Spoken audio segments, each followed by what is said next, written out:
Like in the back, we prettied up the warehouse and then put a little portico thing on it. And that's where they're gonna put their Back in the late lawn and garden center. And then in between on a sports card. the warehouse and kind of the other parking lot is gonna be a big greenhouse. And it's gonna be a lawn and garden They center. had a card as well. But the very When they're front, driving around the community. but the very front where we cleaned up all the contamination, eventually we put a building in there. I just don't know what. I'm putting there. I think it's. When Steve was an amazing community girl. I don't think it's the right place for housing, even though we desperately need more housing. I think just a commercial there from storefront, office, kind of something simple. Very good. This is before. Yeah. Oh, yes. Where I went. There you go. There you go. We could do that. You know, we built those things. And honestly, we just. All right. We're looking at a building tomorrow. We got a gavel. I do. I hate to interrupt this good social time, but it is 7 p.m. and I'll call this meeting of the Berry City Council to order on this Tuesday, November 1st, 2022. At 7 p.m. City councilors present tonight include Councilor Tom Lozon, Councilor Sam Stockwell, Councilor Teddy Wazazak, Councilor Michael Booten, Councilor Melchelle Bell, and Councilor Michael Deering. Staff joining us tonight. We have City Manager Starla Castro, Clerk Treasurer Dawes. We have Jeff Bergeron, Janet Chetney, Stephanie, and is there anybody else? Dawn. Oh, Dawn's online. And so welcome everybody. This meeting has been publicly posted. There are agendas available in the back of the room and online. It is being recorded and broadcast and subject to Vermont's open meeting law and the council's rules and procedures, which are available online. I'd like to offer a warm welcome to all the guests joining us here in person and online. And if you're joining us online, please keep in mind that the chat function should only be used for technical issues or difficulties. The city offers online access as a convenience, and we'll continue the meeting if any technical difficulties occur. If you would like to be recognized, please raise your hand or signal that you would like to speak, and those in the room should come to the front table here at the microphone. I'll call on speakers in order, calling on those who haven't spoken yet to speak first and limiting time if necessary to do the city's business. Please state your name for the record and speak into the microphone so everybody can hear you. I want to thank everybody in advance for participating in a civil and respectful manner. And if you have any questions about process or procedure, please ask and we'll get it sorted. That takes us to adjustments to the agenda. Manager Starla Castro. Thank you, Mayor. One adjustment requested, a new consent item 4F, which would be an authorization to execute a contract with the Berry Rotary Club for use of the second floor of the Wheelock House through May 31st. Same terms as their prior lease. So that's item F. Are there any other changes from council? Right. Hearing and seeing none, that takes us to visitors and communication. This is an opportunity to speak to an item that is not on the agenda tonight.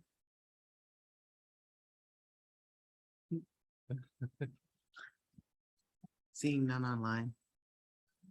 Seeing and hearing none, that takes us to the consent agenda. We have several items. We have approval of the minutes of the special city council meeting of October 25th, 2022, approval of the minutes of the regular city council meeting of October 25th, 2022, approval of the warrants from the week of Wednesday, November 2nd, 2022. Are there any no licenses or permits? We have ratification of authorization for the city manager to execute the Wheelock House lease extension, as well as the authorization to execute the extension for the Rotary through May 31st in the same location. Is there a motion? So moved. Motion by Councilor Wazazak, Second. second by Councilor Deering. Is there any further discussion on the consent agenda? Any comments from the public? All right, hearing and seeing none. All those in favor say aye. Aye. All those opposed? The ayes have it. The consent agenda is adopted. That takes us to item 5 on the agenda, the city clerk and treasurer's report. Mr. Mayor, here. Touching. I was looking for it. Sign the warrants. Let's see, a few things. We're exactly 1 week away from the general election. As a matter of fact, at this time in 7 days, it'll be over. So there's that. So we have, just want to give you some numbers. We have mailed out 4,699 ballots. We have received back 1,496. I rounded them up for 4,700 out and 1,500 back. And we also have received a bunch back as undeliverable because of people moving and changes of address. We've got 349 of those that have come back undeliverable. We're actually keeping them handy because what we're finding is that there are some that have been returned to us as undeliverable, where people are still here and still at that address, but the mailing didn't include an apartment number. So what we're doing is we're getting phone calls from people or people stopping by saying, hey, I should have gotten a ballot. And if we're able to find their ballot in that that tray, then we're able to reissue it to the voter. So that's been nice to be able to do that. It's not too late to request an absentee ballot. We're still mailing absentee ballots to new voters as they are registering here in Berry City. We are getting close to the time where, probably at the time where it might be difficult to mail the ballot to the voter and get it back by mail. But of course, we do have the drop boxes, one on the front of City Hall, one behind City Hall, and people can bring their ballots to the polls next Tuesday. You can also have somebody else bring the ballot either in here or to the polls. That is certainly acceptable. You can also bring your ballot to the polls and vote it at the polls and feed it into the tabulator. So there's lots of different options for getting your ballots to the polls. I sent something out on Front Porch Forum last week just to let people know what the different options are. So the Board of Civil Authority is meeting this Thursday at 6 o'clock here for the typical pre-election meeting.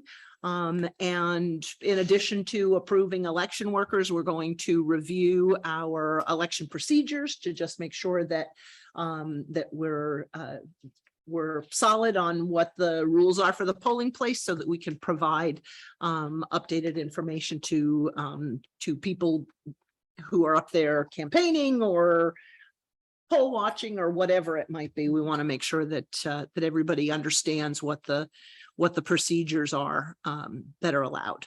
And I want to let people know that the winter parking ban goes into effect on the 15th as the manager crosses that off his list. What that means is it goes into effect at 12:01 a.m. on the 15th. This is something we went back and forth with for a while. We wanted to make sure that everybody understands that's when the 15th starts. So it goes into effect on November 15th. The police department is really good about issuing notices for the week leading up to it and then for the first week. So that people understand what's going on. We do also spread the word through our website and Facebook and Front Porch Forum. And so, but we want people to understand that once the winter parking ban is in effect, that means that you can't park on the city streets or in the city parking lots from 1 a.m. to 6 a.m. Until April 1st. So it's in effect until April 1st. And this is to make sure that the Public Works Department can deal with snow events during the winter when they have to plow and keep roadways open enough for emergency vehicles, etc. So I think that's everything that I've got. Thank you. Are there any questions for the clerk, treasurer? All right. Hearing and seeing none, that takes us to the Liquor Control Cannabis Control Board. And tonight we have two licenses from Director Chetney for manufacturing, right? So We have one. or from one, I'm sorry, me. one license. Yep. Class 2 license. One from me. Yeah, yeah. The zoning license was included in the zoning report for Green Mountain Hash. They've been issued their zoning license. And now their zoning permit, and they are in front of you this evening for their manufacturer tier 2 license. Because there is a 15-day waiting period with a zoning permit.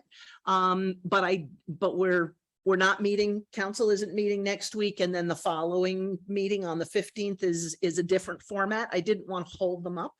So what my suggestion to the council is going to be approval, and the approval going into effect at the end of the 15-day waiting period, which will be next week. So we do have, I believe, representatives here from Green Mountain Hash. They were going to Zoom in. So I'm waiting to and Councillor Lozon is sneaking out. So so who do we have from Green Mountain Hash on the Zoom? That would be me, Justin. Hi, Justin. Hi, Carolyn. Thank you for your correspondence earlier.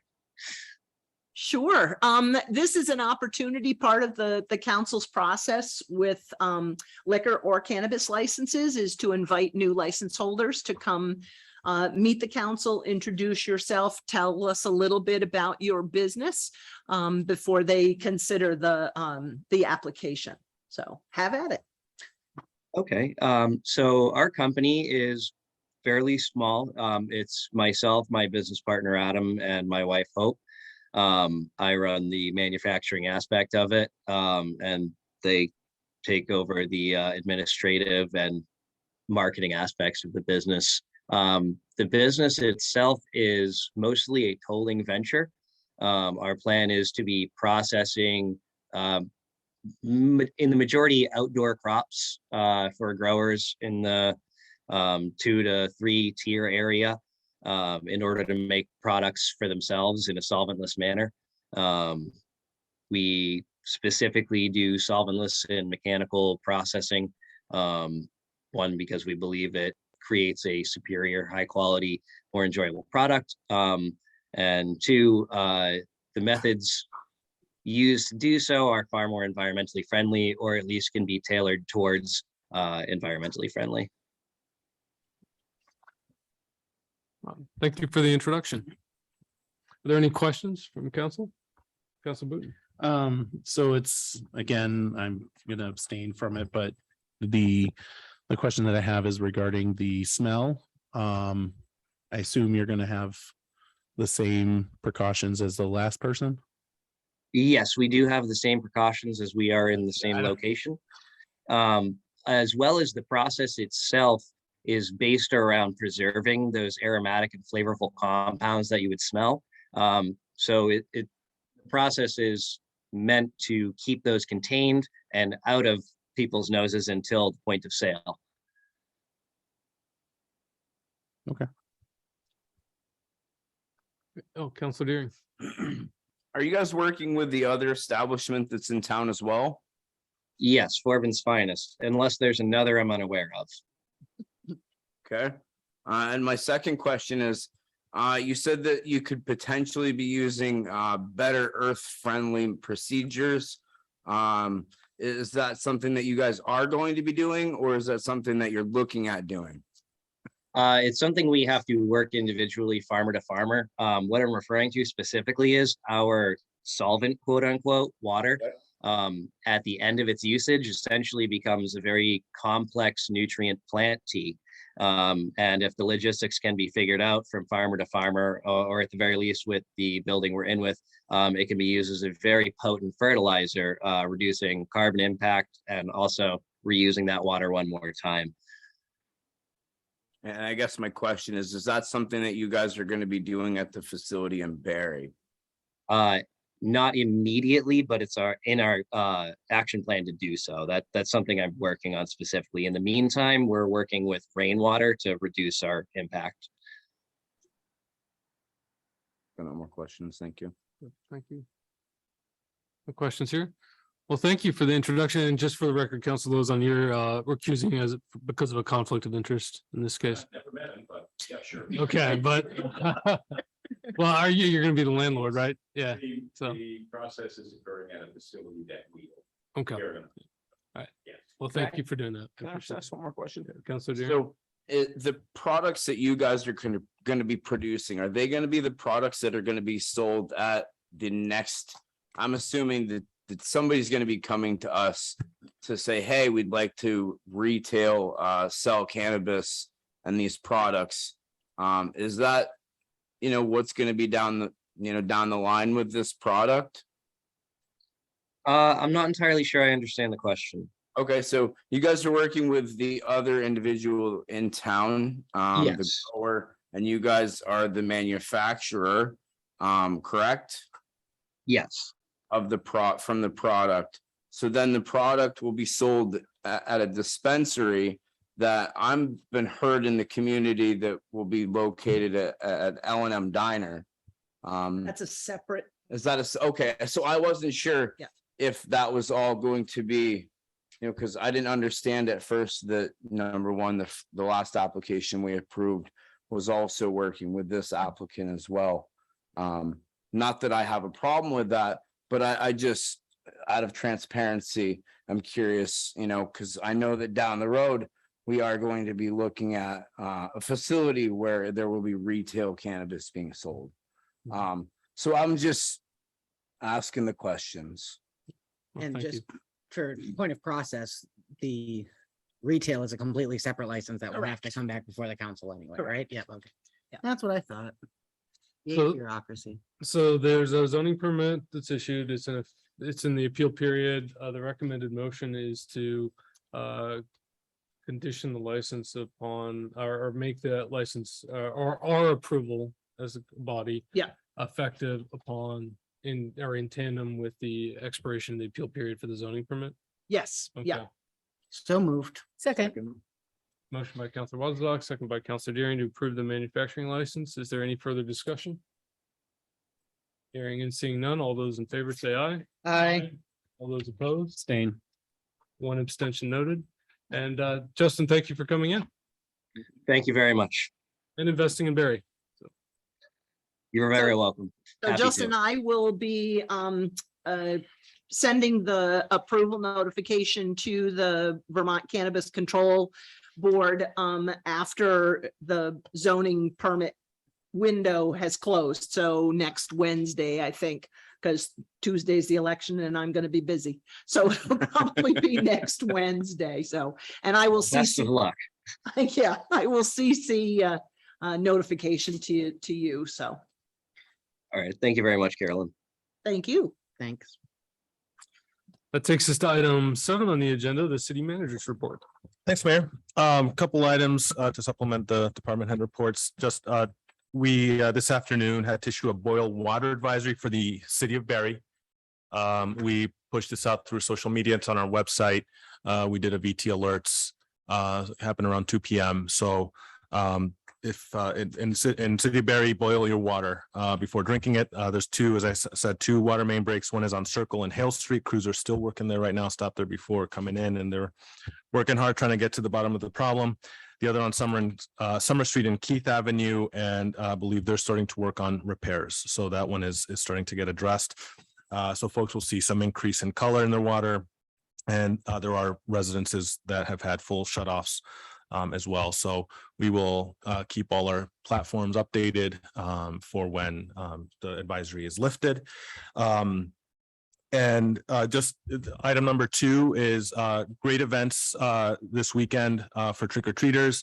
The parade, the Main Street trick-or-treating, great crowds. We did have just unfortunately one incident with an 11-year-old child who was struck on North Main and Seminary that some folks may have heard about.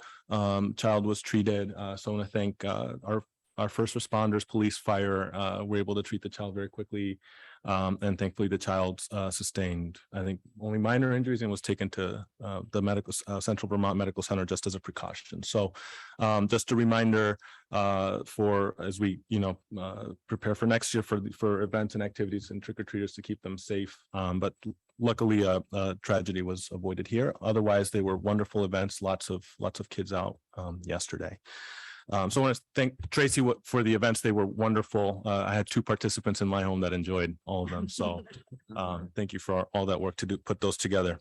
The clerk took my parking ban note, so I will skip that one.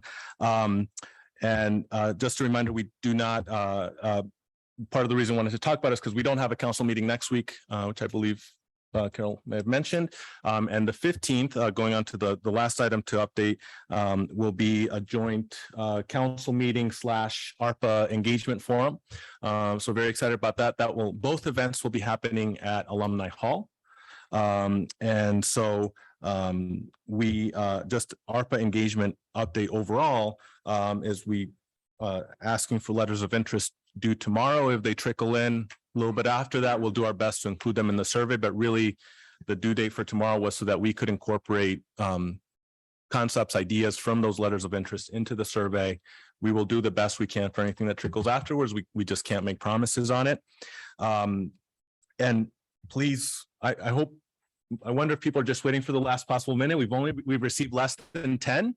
So please get those in if you're working on them. The survey will go live on Wednesday, the 9th, November 9th on our website. We'll also get that out through all our social media platforms. We will be handing out a flyer for it at the election, pending approval of the Board of Civil Authority for that material, just to get the word out. And so that will go live on the 9th. It'll be open till December 7th. And as I mentioned, forum on the 15th at Alumni Hall. That's Tuesday. And we will have a council meeting. I'm hoping at 6 p.m. or so, and looking to start the forum around 6:30. But we will make sure that that information is on the flyer and our social media platforms. But that is the target at the moment. So that is it for me. Great, thank you. Any questions for the manager? Counselor Wazalek. Yeah, just a logistical question. So your run of show, for lack of a better term, for the 15th would be 6 to 6:30, just get through the city business, Yes. the warrants and stuff, and then Exactly. 6:30. Okay, yep, just making sure I understand. Just with regard to the water main breaks, are there a lot of areas that are without water pressure right now? There were growing areas because they tried to locate the issue. They've had to shut off water for more and more houses. So I don't have a number from Bill, but I know that unfortunately that number kept creeping up as they were trying to locate the issue, the source of the issue. Yeah, do they know how long there will be no water pressure? Bill is hopeful, assuming that the issue can be identified on Circle and Hill Street, that they'll have to do testing. They have to do 2 rounds of testing tomorrow, get 2 clearances of that. So it may be late tomorrow that we lift it for the boil. but Yeah. The water pressure. The only reason being this time of year, heating systems depend on pressure to function. Without if it's a water heating system, it requires pressure or it won't function. I believe that the hope is to have that up before the advisory is lifted, but I'd have to ask Bill for the specifics on it. Thank you. Yep. I spoke with Bill about it because I live in that neighborhood. And one of the issues that's making it a little more complicated and making it more urgent, and why they're really working to get it fixed, is that they're not able to do sort of a shut off to isolate the area that needs to be repaired. And that's why it's more broadly spread for the area that's actually out. But they're working on it hard to get it fixed as soon as possible. Oh, and just a public service announcement. A friend of mine was gloating that there's no boil water notice in Berrytown. And I looked at him and I'm like, what? I'm like, it's the same system. So it does affect Berrytown, correct? I mean, there are private districts within Berrytown that actually service small neighborhoods, but chances are, if you live in the Traw Hill area, it's the same water. Or Beckley Hill, or it's And I do know that occasionally we sell water to Berrytown and then they disperse it through however they do it. So those people should be under that as well, correct? Mhm. Yep. And I think that Even if you don't get a bill from Berry City. You might want to double check that. and we try to, I know the water department is trying to craft the VT alerts to be broader than our, just Yeah. out of abundance of caution for that reason. Counselor Deering. Just one question about the accident, about the Halloween. Was there a parent involved in the accident as well, or was it just the child? I'd heard that there was a parent and the child. I'm only aware of the child. Okay. Yeah. Counselor Stockwell. When the water main breaks, is it predictable in some ways? Like, is it the oldest ones first, or are there other factors and we can never predict which thing is going to break next? You know, Bill's would be the best person to answer that. I think what happened today was related to some of the flushing activities that were going on. So I don't know that that would have impacted the age of the infrastructure, wouldn't have had a direct impact today. Just from what I've tried to absorb from talking to Bill about some of the issues we've faced, that it can be certainly the age contributes to some of it. I know that for example, sometimes it's, you know, something, it's a matter of a tree root growing into the pipe. So I think it's a little bit of everything today. Today wasn't specifically related to the age itself. Thank you. If there are no further questions, that takes us to our first item of new business, which is holiday free parking request from the Berry Partnership delivered to us from the manager, and at the request of Tracy Lewis, Director of the Berry Partnership. Welcome. Hi, thanks for having me. So yes, I put in a request for free parking for the holiday season, beginning on Thanksgiving to go through the new year. We do this, we request it every year, and I think donations can go to an organization that the city council chooses. Last year I suggested the Berry Garden Club, and this year I would like to request it to go to the Renita Marshall Helping Hands Foundation, because they do a lot of good work for Berry and the kids in our area. So I guess we need we have to adopt a motion on the well, first, if you have any questions. Yeah. Is Does there any anybody have So questions? moved. Second. All right, so there's a motion to approve the parking, free parking from Thanksgiving to the New Year's. Is there any further discussion on that one? Do we want to add in there the suggestion? I was gonna split the questions. Normally the council has made nominations, at least in my past 3 years, or Okay. the councils, and I think last year, the first year we did. Okay, you Yeah. don't have to explain. That's fine. Yeah, we did the food bank one year, we Yeah. did recreation programs one year. Oh, yeah. And I know Clerk Dawes has suggested the supporting the heat assistance, emergency heat and fuel assistance, given the high prices of fuel costs this year. And Yeah. Capstone runs a program like. Right, right. We talked last week about doing a distribution from the Keith Fund, which I will bring to whatever the meeting after the 15th is, 22nd. 29th. Oh, yeah, that's right. Oh, right. Thanksgiving. Yeah, okay. So the 29th, I'll bring a request to that meeting. So, I'd be happy to do the stickers again. Okay. Let me know when you have them. All right, I'd like to help as well if possible. thank you very much. So there's at least a motion and a second to approve the free parking. Is there any further discussion on that question? the only thing that I would say is that Tracy's letter said through January 1st, but actually the legal holiday is January 2, because that's the Monday. Okay, So I would say that it would be through the third. Monday. So it would be, so the free parking would be through the 2nd. that's great. Thank you, Carol. All right. So all those in favor say aye. Aye. All those opposed? You guys have it. And so are there nominations for beneficiary organizations for the parking fees that would be paid? Sure, I'll make a motion for, And nominations. or I can make a motion. Yeah, I I guess, mean, yeah. make a motion to go with Helping Hands.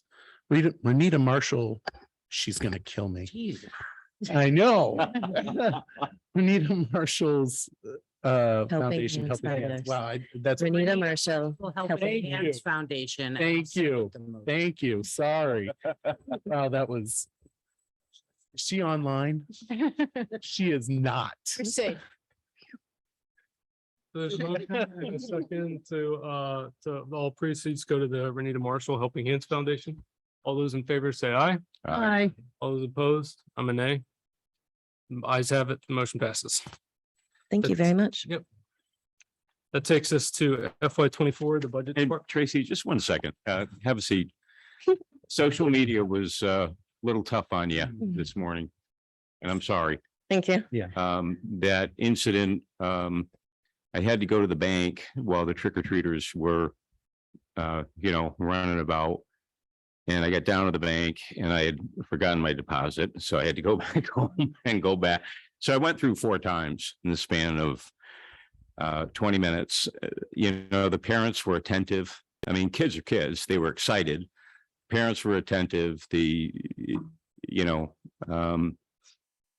couldn't have offered any improvements. And it's not lost on me that as I didn't know where the incident had occurred, but as I read all of the unfair comments on social media, it made it sound like it was right in the middle of downtown, and it in fact wasn't. Correct. And they said, the city should have shut down the main street, and the police officers should have done better, and you should have done better, and I should have done better, and the mayor should have done, and everybody should have done better.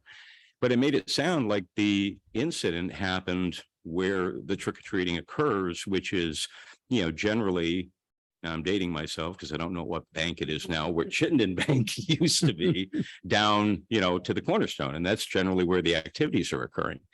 And that unfortunate accident, and I'm thrilled that the child is going to be okay, happened way up by Seminary Street, by Budson Tire, RK Miles. It was Seminary Street, correct? Yes, right near Key Bank. Oh, by Key Bank. Yeah, Okay, by so Key not Bank. quite that far up, but not Yeah. where those activities are normally occurring. Yeah, there is some trick or treating that still happens down there and we're aware of that. But it wasn't up in the main area. And when we do have a request to shut down the streets, my understanding is we usually just go to Granite Street so that the flow of traffic on the back streets can continue. So the streets wouldn't have been shut down Mhm. to where the incident was. But, Anyway. I know how hard you work, Thank you. and I know how much that must bother you. Yes, And Thankfully. I when- drove down there as soon as I heard and made sure Things that, happen. yeah. I've had accidents. We've all had accidents that are unfortunate. And, hindsight is always 20/20. So again, I felt badly because there are always people who use social media as their own personal bashing grounds, and I don't like it. Yeah. And I don't like the way you were treated and your organization was treated, because I know how hard you work. So Thank I you. just wanted you to know that. Thank you. All I'm right. just glad that the boy is safe. Yeah, and since Mayor Jane's here, I figured I'd ask, how long have we been doing this? So for those that couldn't hear, 30 years. And how many incidents have we had? 30 years. Yeah. Because we count the candy, anywhere between 700 and 1,000.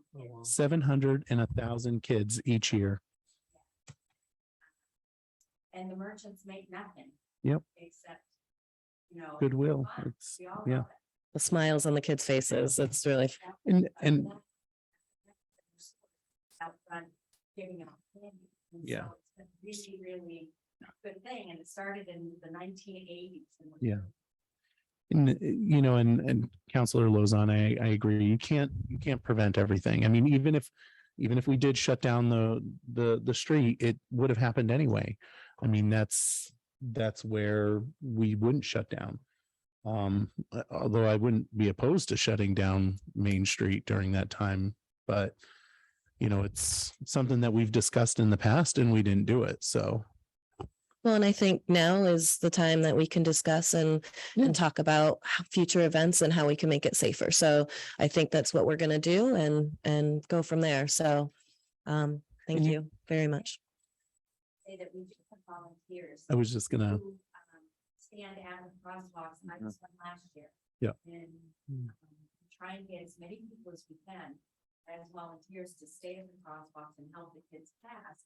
And as one who's done it myself, cars come at you sometimes at breakneck speed. Yeah. Even though you're standing in the middle of the road, and we can't control that. And so we try, in the past, we've had the junior ROTC down here helping. We've had Norwich cadets helping, we've had merchants helping, we've had parents helping. I mean, we try every year to get the crosswalks covered. Yep. And it's daunting to get that many volunteers, but we have a lot of people who are there, and we are watching the crosswalks and aware of that there are 1,000 kids on our main street game. So I just want to make you aware of that we do have volunteers who come down and Yep. help us. and for those that are listening online, I don't know if you heard, but they do have volunteers that participate and help with crossings. So thank you. And that's all organized by and Tracy. Thank you again. I just wanted to add to that, as a father of four, that all 4 of my children went down. We had a great, safe event. I did a couple of live feeds on Facebook, got to see Mary Jane, and got to see you, Tracy, and really a lot of different business owners in our community came together just to have fun for our community. Yeah. And to see that blessing right there, that's what community is about. So thank you really for everything that you put into that and that you continue to put into the partnership. Thank you. And if you haven't checked out on social media, I did a little bit of a reel from yesterday's events and it came out pretty good. So check it out. Yeah. Thank you, guys. Great post. Yeah, I saw the post that you shared on your page, the Wabi Jewelry page of all the kids in front of the statue. Really cool to see. Thank you. All right, so we're gonna definitely have more safety focus Never realized that there were next two year in terms of seminary in North communication Union. ahead of time. That's what you said. Went to North Seminary. That's insane on I Google wasn't Maps. listening. So that takes us to the FY24 department budget reviews. We're gonna start with planning, permitting, assessing, go to buildings and community services, and end with the recreation department, right? Bang, boom. So if I'll just set the table a little bit, while Janet gets ready. She'll be doing similar to what Chief Vale, Interim Chief Allsworth did last week, going through high level presentation of the highlights of major components of the budget. We did provide the line by line, so Janet, myself, Don online are able to answer those questions as well, but Janet will be focusing on sort of the high level overview for you. Hi, Mayor. Hi, counselors. Janet. Hi. My presentation is pretty straightforward. As you know, I'm a fairly small but integral part of the city. Hope to, if you could go to the next slide. That's what I aspire to have is all this. Right. So right now it's Catherine and myself. Our cost centers are listed. So if you're ever right in the weeds in the budget, you'll know exactly where to go. Let's start with assessing. As I said on the slide that we have a very minimal increase with the assessing budget from 23 to 24 proposed. A 0.4% increase, and that's essentially I think attributed to salary adjustments. With the roll-ups that the manager and the finance director have completed for both my departments, it makes it easier to focus on the meat of my budgets. My next slide is just a lot of people don't know what assessing is and what it does, and the big bad assessor says no half the time. It So runs the whole show.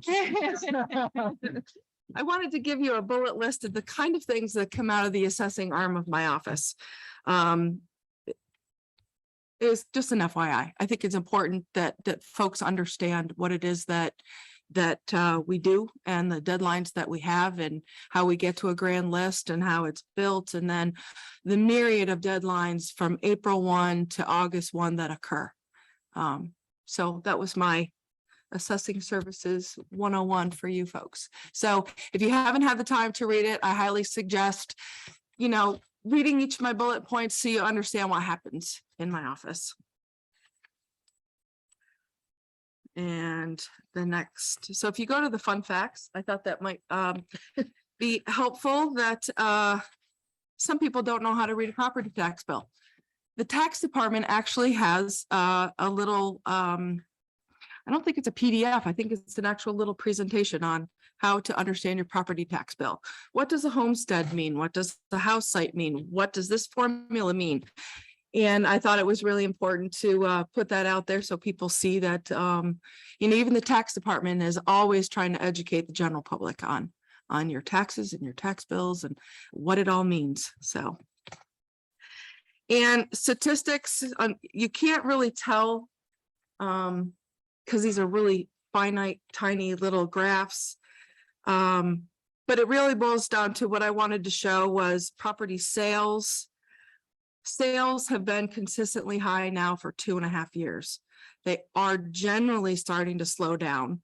But I can tell when my assessing clerk, Catherine Brayman, puts together the property transfer list monthly, and she tells me how many pages it is, and she just told me October's ending with almost 4 pages. That means there were a lot of sales in the city. And I think that will continue even with the interest rates to climb. So the upper left-hand chart, the tallest number represents the actual number of sales, while the little shows, broken down by different types of homes. And then the property sales by number, it's not really necessarily a chart. You can actually take the tops and draw a line across, but at least it shows based on the hundreds of thousands of dollars where Berry City is at year to year. And you can see how it ebbs and flows given the our economy and what's happening. And if anyone is following along online and these numbers seem really small, this is all on the city website and you can zoom in on it. Thank you. Any questions for me on the assessing budget? If you've all had a chance to go line by line, it's pretty minimal changes. Okay, moving on. Planning, permitting. A very minor increase in budget. I gave up some things in my endeavor to participate in a healthy budget discussion at our budget congress. We had an increase, but that's because I have 2 unfilled positions, one of which is a brand new position. And we had to look at what salaries may be required for FY24. Again, mostly the increase is mostly attributed to salaries. I gave up some of, as you'll see in the line by line. I reduced some things and we've increased some things. So we continue to maintain and be attractive to future candidates to Berry City. And just like with assessing, I came up with some, little bullet points that says this is some, not all, of the things that comes out of my office. And then I did some more visuals for you. If you go to permitting statistics and fun facts, it shows you permits year by year. If you look at the upper left, those are your total permits. That's the line at the top, broken down by individual types of permits in the bar graph below. And on the right-hand side, those are fees collected year over year based on the type of permit. So. I'm just noting that it's great to see that vacant building fee number going down. It is. Department review, next slide, actually shows what overall the give and the take and where we landed between the 2 departments in my office.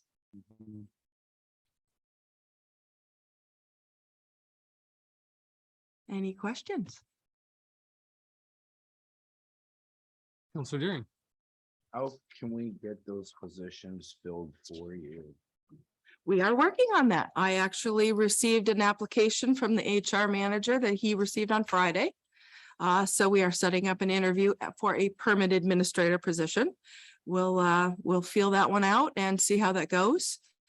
And the city manager, bless his heart, has resurrected a conversation with our consultant that's going to be doing our reappraisal to see if they are willing to work in their schedule to help us out. When we first talked to them 2 years ago, it was an adamant no, they didn't have the time. The door is opened a little bit, so we'll see what happens, and the manager will keep us all apprised of his progress.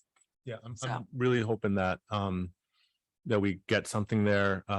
And Janet knows this, it won't be the entirety of the assessment services that we need, but if it's, 4 hours a week, 8 hours a week, whatever it is, it's 4 more hours that that Janet doesn't have to put into that work and helps us and helps the office. So Helps the grand list. exactly.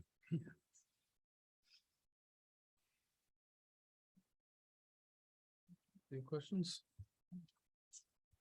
Jenna, I had a question about, it's more of an operational question. I was just curious, so with the sale volumes up and sale prices up, how does that get into the grand list?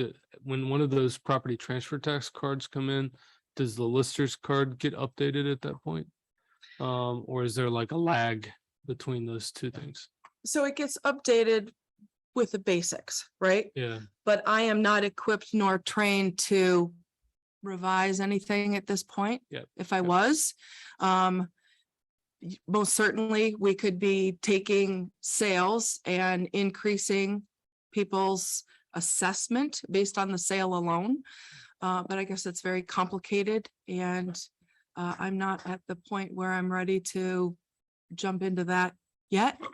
If we continue in the next year and a half, 2 years, and we still don't have anybody fully in the seat, I toy with the idea of learning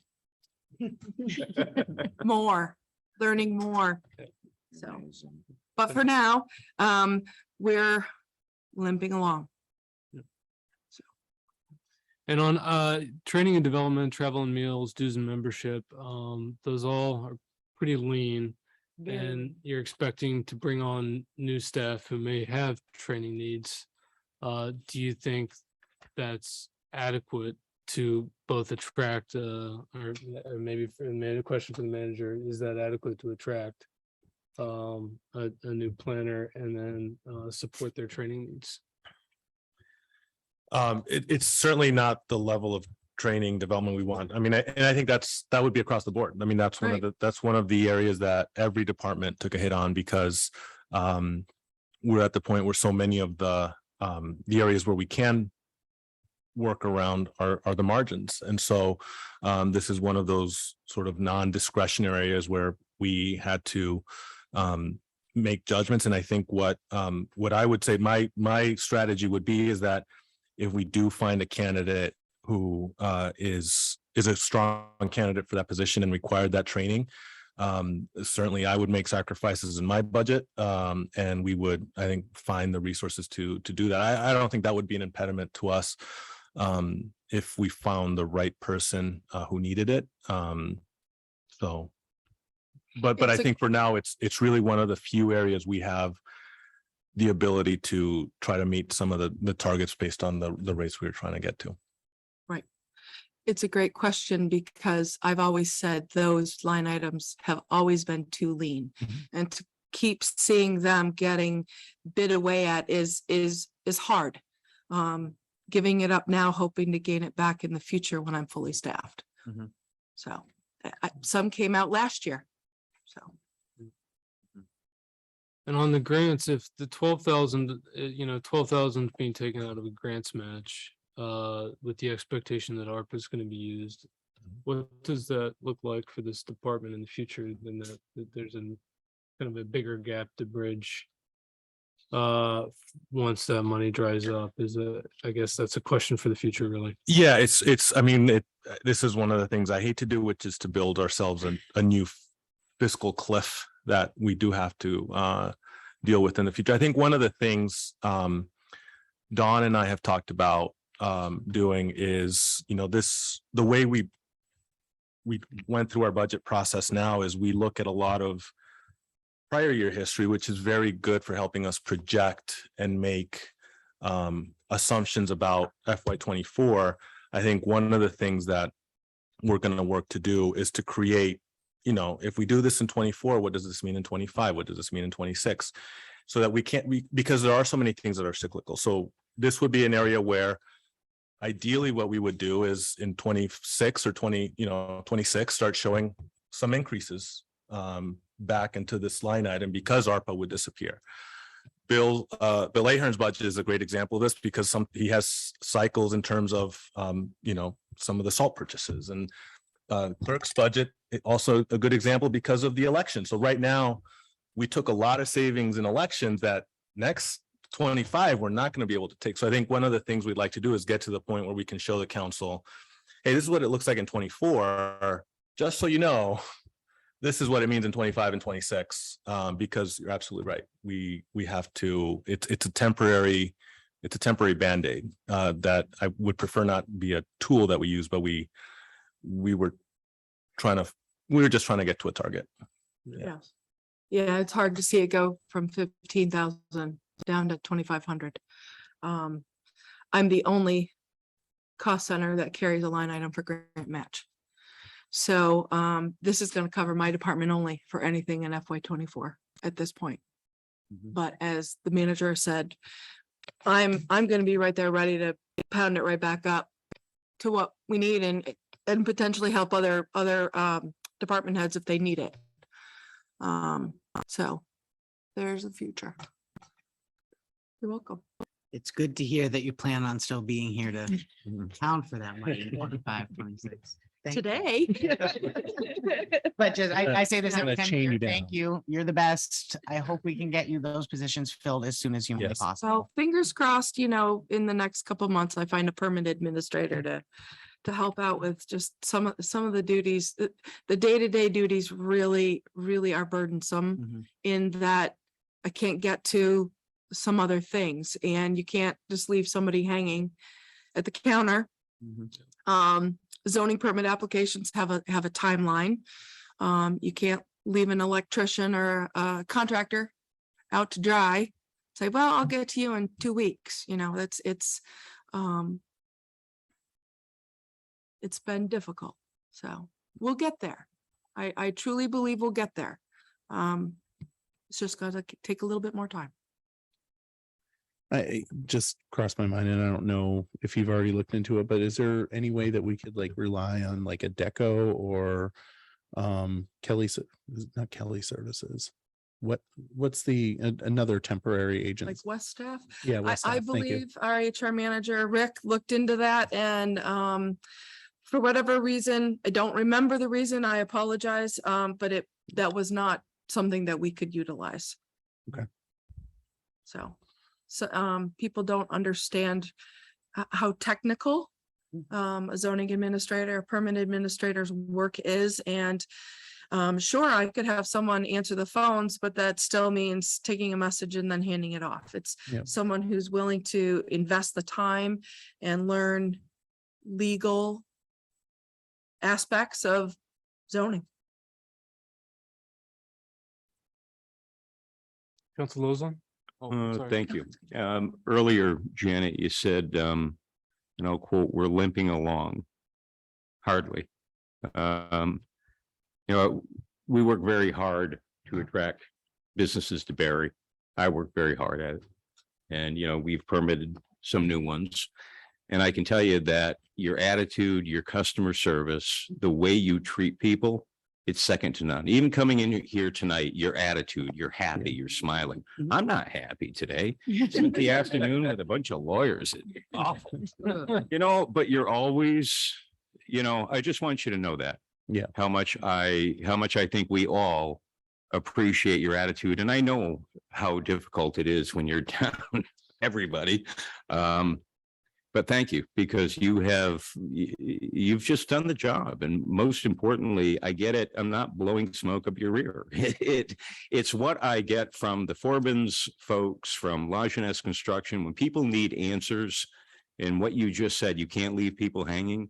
You don't leave people hanging. And I know that often, when they go to you at 4 o'clock in the afternoon and they have an answer by 9 o'clock the next morning, it's because you didn't grab dinner at 6 o'clock. Maybe you grabbed dinner at 8 o'clock. So, just thank you so much, because I can't do what I do. I'm at a point in my life where I love bringing businesses to Barry. I love working with young entrepreneurs, but I can't do what we're trying to do if I don't have support in the city hall. And you are that support. You and Carol. You're the two, like, call Carol, call Janet. If you can't get an answer from them, there is no answer. So, but I just want to say thank you very much, because especially now this summer, the construction projects are not going as smoothly as anybody would like. But an answer from your office always does. So thanks. Thank you. And I just wanted to say, with regards to changes to the grand list and accounting for sales and stuff like that, it's not as simple as just plug a new value in based on the sale, because the grand list needs to reflect equitably the values across the city. And if you've got two houses next door to each other that are assessed at the same amount, and one of them just sold for 50,000 more than their assessment, that doesn't mean you can all of a sudden jump up their assessment. So there's a lot more to it. And it's actually a big part of what's going to happen starting next spring, when we start the citywide reassessment, which is going to really level our playing field across the city, which will be great. That's right. It's all about assessment being fair and equitable. And we're going to overcome some of the unfair and unequitable neighborhoods in the next couple of years. And I look forward to, that finally getting done. Nice. Jenna, what are some of the things you're hoping to hand off to the junior planner permit administrator? Are they mostly going to be doing development review support? Or will they be doing more like long-term comprehensive planning projects or special planning projects? I foresee the latter. It's that person that is going to be able to assist the planning commission. Okay. Keep up with our regulations where I'm struggling to keep up with that. I hope some grant assistance, but primarily I hope that junior planner position can, jump right in the hot seat or work their way into that seat to help with the development review part of development. It's when does our zoning not work? Zoning is a living, breathing document. We've recently been talking about changes for the cannabis. The planning commission's working on revisions for housing. Mhm. It's a document that doesn't sit. It needs to be addressed, needs to be reviewed constantly. And I hope that person can take that on and do justice to it at this point, for sure. Thanks. You're welcome.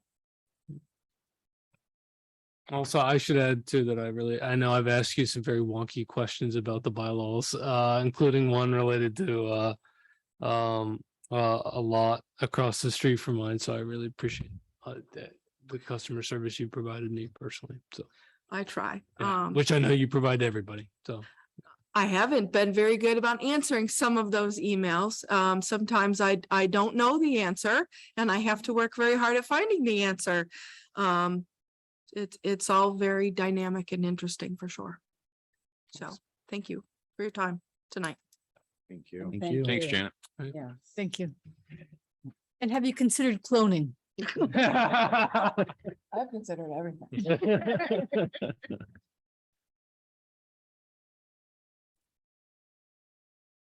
All right. Jeff is up. Buildings and Community Services. Good evening. Good evening. Good evening. So I will start off by telling you that at the very first budget Congress, I did not endear myself to the city manager when I cut the city hall maintenance budget by about $5,000 and told me he's have to put up with the heat in his office. But we did, the Congress, I thought went very well. Was a little hesitant at first, being all together at one time doing that. I thought it was an original idea. I thought it was a great chance to look at everybody's budgets and take input from your fellow department heads. It was an excellent experience. So the facilities, BCS Facilities Department consists of myself. We have 4 maintenance positions right now.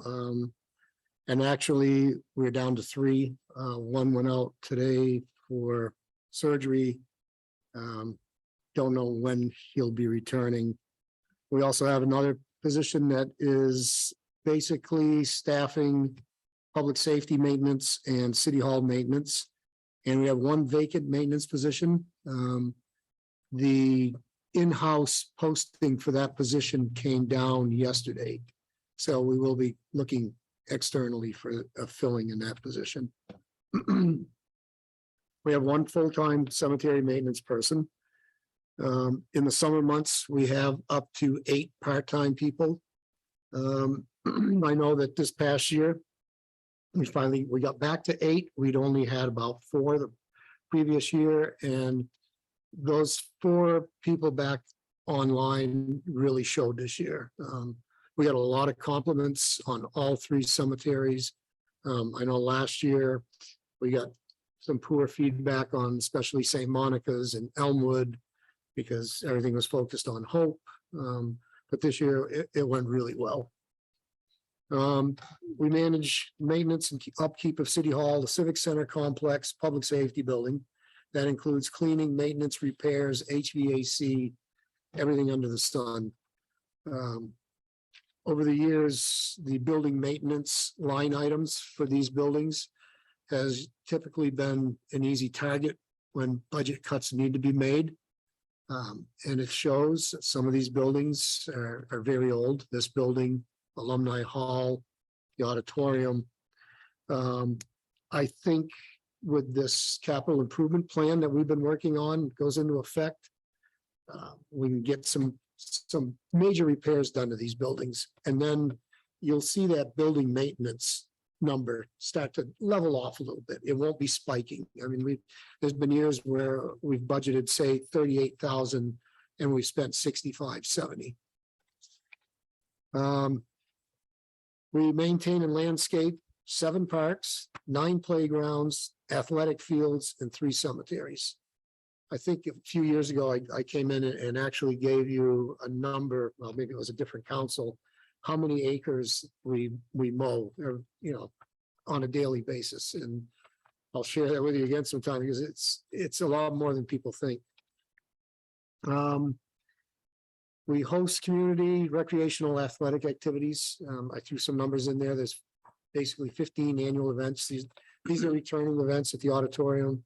The BOR, the skating season actually started tonight and will run through the end of February. There's a number of one-day events at Alumni Hall, as well as the weekly Department of Motor Vehicle CDL testing. So every Wednesday, each month, they're there. They rent an office. They use the back lot, and they conduct CDL testing. A few things that I didn't list on here that we do. We are a Red Cross shelter.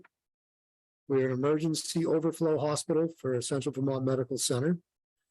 We do Red Cross blood drives, Central Vermont Home Health Hospice Flu Clinics. And I'm sure, as most of you know, back during the height of COVID, we were a testing and vaccination site for the Vermont Department of Health. The next slide. So these are our big hitters in our budget. City Hall, public safety maintenance. The facilities includes odd, parks and trees, BOR, and the cemeteries. As it states here, nearly 2/3 of the cost increases are driven by projected fuel and propane increases. Beyond the fuel propane costs, nearly the remainder of the cost increases are driven by contractual personnel costs and seasonal staff increases.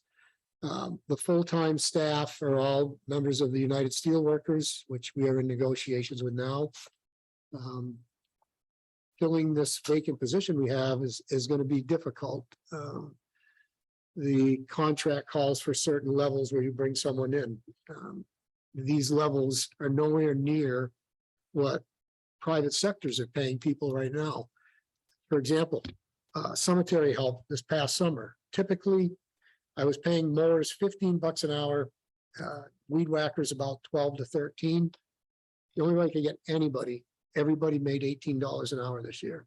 And that's because they could walk in, people could walk in off the street into the granite sheds with no experience at all, and they were starting them at between $22 to $25 an hour. Altogether, fuel, propane, personnel, and seasonal staff account for 99.1% of the budgeted cost increases. Our savings achieved. Cemeteries, annual mower replacement. We're doing a much better job of maintaining our equipment now. We were looking at some years we had to purchase 2 and 3 mowers. We've got it down to 1 a year now. Parks and trees, a tree removal. We had a budget of, I think, $10,000 for tree removal. We cut that back. We have what's called the shade tree fund, which takes care of the main street trees and other trees within the city. And that's got a little over $20,000 in it. So if we run into a situation where we've got to take down 2 or 3 trees, we can tap into that fund. And then we saved some water, pool water and sewer in the facilities department. Not a very big presentation, but I will say I'm proud of the staff that I have now. I think we've come a long ways. Adding this extra person will help immensely. So we'll get a posting out. Hopefully find somebody qualified. If you know anybody that wants to work for the city and likes working around buildings, grounds, maintenance, send them our way. We'd love to have them. Thank you, Jeff. Any questions? I'll ask one. So on the building, city hall maintenance fund that's budgeted for, was it 67 this year? Or next, or no, it was, it's down to, it was 67 and 21 audited, and now it's 20, or I'm sorry, I can't follow my line here, 20,000, right? It's down to 20,000. 20,000. And so that covers things like the HVAC, and it'll cover just anything that comes up that needs fixed. That'll just be regular repairs. We still have some code issues to deal with, but we still have money from the $1.7 million bond Okay, that is earmarked for code violations. okay. And that's what the majority of these items to be done are under that. So we can cover them with that bond money. And that includes like code violations, like the bathrooms not being ADA accessible and things. Yep. Okay, Sprinklers, smoke detectors, fire alarm panel. thank you. Any questions, comments? one. I know you're gonna hate me for this one. So, trash is in the parks. Is that something that we can kind of get back? Trash. Trash cans in the parks. I know that we've developed over the years a kind of carry in, carry out policy. But I noticed a lot of times in the parks that I visit in our community, people don't carry out hardly anything, but they carry in a lot. Mhm. And when I talk to people at parks, one of the biggest concerns that they have that there's no place for them to put stuff and kind of that burden essentially. And so I was just kind of curious if that was something that we might be able to address. I know it's not. I don't know, just, Yeah, well, we'll take another look at it. What precipitated that was just right here in City Hall Park. You'd empty them on a Monday morning and Tuesday morning, they're filled again with household garbage. People don't want to pay Casella or Myers to come and pick up their trash. It's easier to drive down at night and stuff them in a city barrel or dumpster. We never used to lock the dumpsters up on the hill. sure. We lock them all the time now. You come in on a Monday and they're overflowing. I don't think there's a real easy answer to it, Michael. But we can certainly look at it again. The other thing is when recycling went into effect, for every trash can we put out now, we have to put a recycling can next to it. So there'd be an increase in cost for that. Sure. Certainly, we could certainly look at it. I appreciate your time for sure. I really do, Jeff. You know that. I know you do. Yeah. Thank you. That it? Councilman, I was waiting for that. just waiting for it. So whatever happened to my zero? No. That one still runs like a charm. You're gonna turn? No, interestingly, when Karen bought me a new zero turn mower. And I felt so badly for the city that I sold them my used one at a hugely discounted price. And it's still going. I drive by Elmwood and Yeah. give them a thumbs up. Yeah. Are we using, and it's a serious question along those lines, because we had the question many years ago when we didn't have zero turns. We had all these John Deere tractors that are great machines for a specific purpose, not really for mowing. Mhm. And we had a conversation about efficiency and how zero turn mowers are just more efficient. Yeah. They're faster. And when you're mowing as many acres as you're mowing, so have we kind of made that transition to all zero turns, and how's that working? We still have two basic lawn tractors, Mhm. the two simplicities. And that's basically for St. Monica's and Elmwood. It's just those cemeteries, the monuments are a lot closer together. Mhm. You don't get the efficiency with a zero turn when you're moving around in between the monuments. But we do use a zero turn at Elmwood on the front lawns. And if one of the typical riders goes down, he'll mow between stones with yours, because yours is a smaller base than the 62-inch we have. Mhm. But yeah, we're basically, we only have two riders, and we have 1, 2, 3, 4, 5, 6, 7 zero turns now. So are we looking in equipment purchases? Are we looking for those efficiencies? I mean, labor costs are going up, fuel prices are going up. That all affects your budget, it all affects your efficiency. So are we, when you look at equipment, are you looking at equipment that will make your employees our employees more efficient? Yes. In fact, I've been having the discussions about maybe our next purchase may be an electric or battery operated mower. Mhm. I mean, I've been hearing good things. And I know at some time, if I don't do it on my own, I'm probably gonna be pushed into doing it. And so I'm gonna start researching those. But yeah, we look at, what you can mow easier with, what's better for the operators. Riding on one of them simplicities is not the most comfortable thing in the world. The zero turns are better seating. Just, the fact that you can just spin it around and head the other way, where with a tractor, drive in, you back up, turn around and head the other way.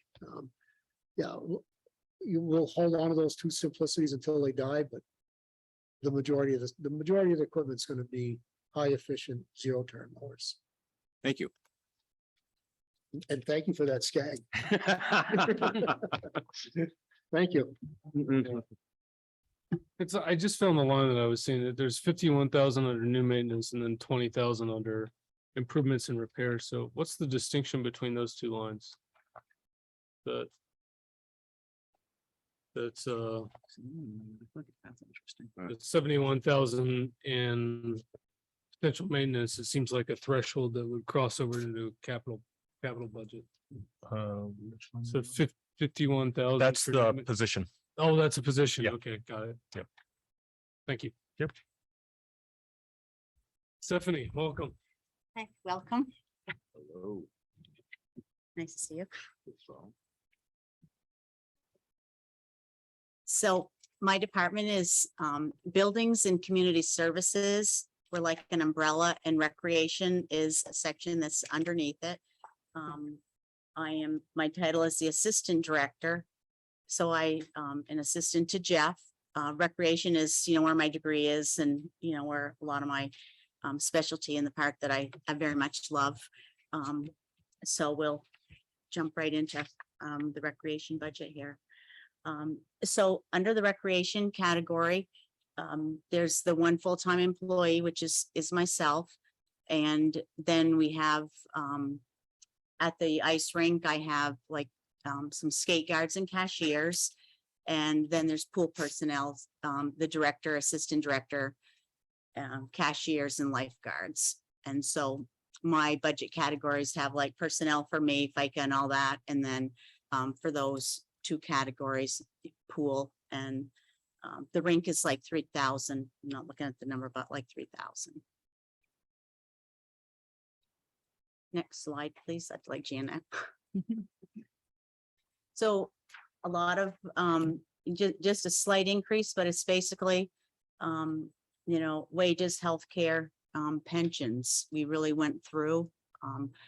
I have been extremely fortunate the last couple of years with grants. The last 2 summers, I was able to land a grant that I'll speak to the last summer.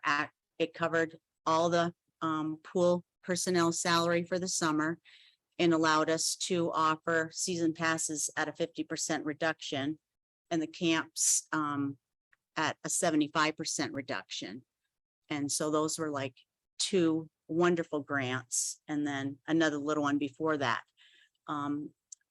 I also had another grant that has assisted me to purchase mannequins, diving bricks, pool equipment, so that we can do our best to try to eliminate this lifeguard shortage. What can we do so that we can get the training right at our own pool and, train.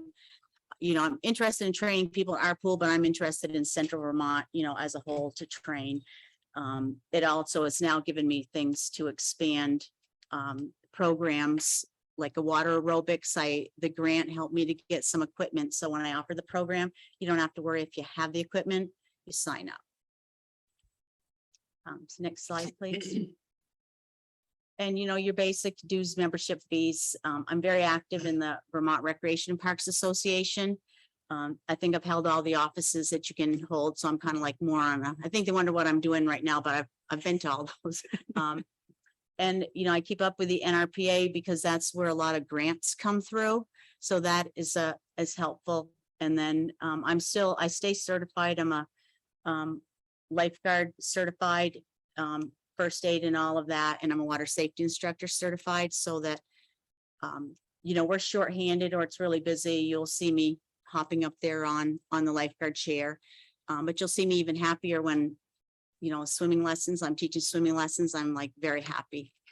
So that's kind of like, there's just a small amount in dues memberships and fees, but I get a lot from that. Next. And training and development, there's, like not a lot of funding there, but I am nationally certified. So I keep up with my continuing ed credits. It's for every 2 years. I just recertified in September. And lifeguard training, water safety instructor. I just did both of those in the last little bit.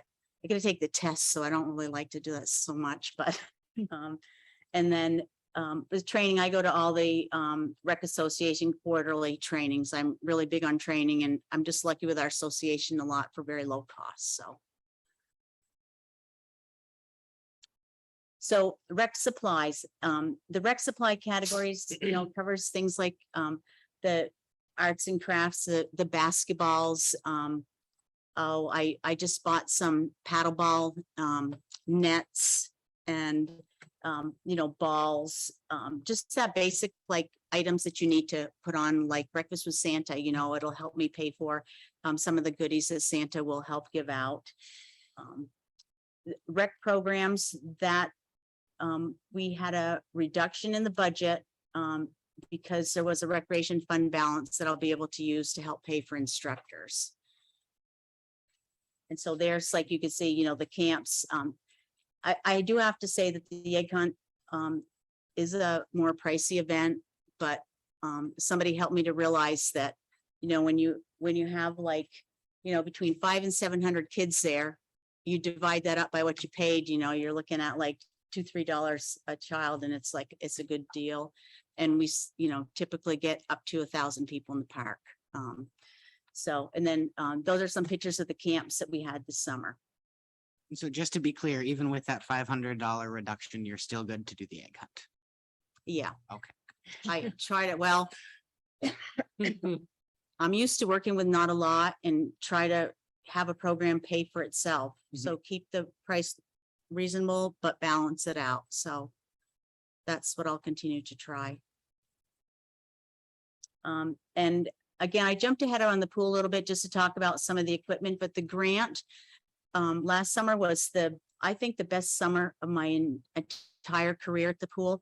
It started out very slowly because I was, you know, we didn't have enough personnel. That was a little bit tricky to try to figure out, but we worked through that. And the grant had paid for the pool noodles that you'll see there, several life jackets, the Connect 4 game, all these items that you come to the pool and it's not just like, okay, there's a pool. And for those of you who grew up here, okay, so no diving board, no tower, you know, we took away all the fun there was. But now, you know, you come there and the kids can have a good time. They have diving toys. That was in the grant too. They're pretty lenient. You know, I let the football happen for a while till, you know, me and Stephanie has to take the football out because it was, you know, getting a little bit rough. But the best part is that the charts show that we are reaching more Berry City residents. And that was the most important to me. Last year, it was pretty close to 50-50 between like town and outside and city. But we're reaching, you know, more city residents. And we did open up once for homecoming in the afternoon at no charge. And then there was one very hot day and we let folks come. And what that did is not only had a place for people to come, but you introduced to, like, that's a destination park up there. So they got to see the pool. They hadn't been to the pool, but yet, you know, the playground, the tennis courts and all of that. So I really think that, I know there were pros and cons about whether or not to do that pool over, but I really think that we reached a lot of people. I also purchased a wheelchair with the grant, and that was used this summer, and that totally melted my heart to see that. There were a lot of grandparents who would in the past sit down and like watch the children. Now they're in the water with them. And those are kind of the goals that you want to see. You want to see it more inclusive. I think I have a lot more to learn about how to make it even more inclusive, you know, but we're getting there. I need to learn a little bit more how to expand the swimming lessons, you know, in that area, but it all takes, you know, I just have to learn a little bit more. And so, you know, basically we went through and, you know, we had 2 good solid days, and, you know, everyone really went through their budget. And, you know, I think that I'll make it, you know, with that reduction, with the programs, we'll make it work. And I think that's it. Any questions? Thank you, Stephanie. I don't have a question. I just want to say that, you know, the entire city staff does a lot with a little, but very few of the programs, the operations that the city have directly impact people's lives in an incredibly tangible way. You know, like all the work that Jeff and Janet do, they impact people's lives all the time. Tom was talking about that. Councilor Lozon was talking about that earlier. But you create summer memories, you create community, and you do it with so little, and you do such a great job of bringing in outside funding and just making it work mostly for the kids in Barry. And that's just an incredibly important thing for children who have unsteady home lives, for children who are growing up in circumstances in which they don't get as many opportunities as other children do. You make sure that at least whenever any kid comes to one of your programs, that they have just as much of access to those programs as anybody else in Barry. And that's just incredibly valuable and incredibly important. And I know you know that, but I just wanted to say that out loud and say thank you. I Because do it's let really- somebody for great.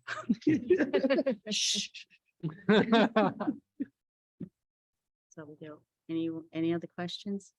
What he said. Ditto. Thank you very much. Just a compliment for you about everything that you do. I know you and I have a lot of interactions, I mean, all the time. But you're always amazing. And the things that you are bringing to our community, like Counselor Wazazak had said, are just priceless. The Easter egg hunt that both the mayor and I were able to go to and help participate and set up. And just all of the smiling faces and are the reason that we do these things. And it just, your entire presentation just kept a smile on my face, knowing that the things and the memories that we are bringing to these children and these families and people in our communities. Just thank you. I appreciate it. Great, thanks. One just quick thing is, okay, in maybe 2 weeks, I've been here 35 years. And I think one of the greatest things at the egg hunt for me is to watch the parents who were children now bringing their children. And I'm actually seeing that at the pool too. And that to me is, worth $1 million right there. I guess I have a more different kind of fun. I have like a fun job. Yeah, that's. Like permanent meetings, staying on that, and I was like, I'm gonna like go. You can say it. You can say it. He wants the football back. Yeah. You bring the football back. What's his kid? I don't know. I don't discriminate. I have to do, like safety first. Thank you. Before you go, Stephanie, I mean, you're at the top of your career. You've held every position there is to hold at the Vermont Parks and Recreation Association. You run an outstanding program on a shoestring budget, probably one of the best values in the state of Vermont. What do you hope for the future? I mean, in the next 10 years for the recreation department? I know it's really been run on a shoestring, so. $1 million budget. Might have that tomorrow. Wait, today's Tuesday. Thursday morning, I might be able to tell you a lot. You know why? You know why? Think about it. Uh-oh. You know why. Oh, yeah. Sounds like I'll a make pretty- a hefty donation Thursday morning. Tom, I might need your help with accounting on it, but I do want to see, like more, the intergenerational. I just think that's important because the demographics that I'm seeing a lot of like the toddlers, but, older folks too. And I think there needs to be a way to bring them together a little bit more. And get more people back into some of the resources. Like I've just got to get someone to help me lay down a pickleball court in the odd, but we'll be bringing people in there daily who might not have been in there. They only come in there to vote. But now, to bring people back that way. And I'm already seeing it in the pool. But we have more than just pool. We have, like the pass, transportation pass now with like e-bikes. You're seeing more. I can't wait to get an e-bike. More people who, are using e-bikes. So we're working on, where can they go with those? I haven't been too involved with the river access, but I think that, if anything like that comes about, that's just, one more avenue. So what I see for 10 years is just trying to pull all the community members. Okay, so we create community through people, parks, and programs, and that's what we try to do. Just like, what was downtown yesterday. So that's what I hope for 10 years. I hope I'm still alive. Thank you. Sorry, Sarah. Oh, sorry, sir. I just had a thought about the pool area. It'd be really, I spent a couple of hot days over the summer with my niece and nephew. And it was really nice to have some picnic tables and maybe even a shelter covering shade. Because the sun does hit that area pretty intensely for a big portion of the day until it's behind those trees. Yeah, so we have some picnic tables, but that's, like another thought. If we don't have funding to put up like a shelter type, what we would have funding to do is, okay, I'm kind of old school. Big Drill the umbrellas. hole exact right in the picnic table and, put that nice, 8-foot That would work. umbrella right there because, again, I'm seeing that too, because there's very few places for shade. But thank you for coming to the pool this summer. I love water. I So, grew up going to the pool, riding my bike down, Bridge Street and over on the bike path. And we'd always call our parents on the payphone that used to be down there. Yes. We come pick us up, we don't want to ride back. So, that's why you keep doing what you're doing. Get up to here, something like that. So. so the real question is though, did you call using collect? That's exactly what I did. Yes. That's what you did in college. You had to do that. Okay. Well, now I'm picturing like a tourist attraction of Vermont's last payphone. Use the money to pay for more season passes. No, it's not there, but because they started charging us to have it there. So Oh, that's a shame. then we got in a nice budget. A council gave us a phone. So good.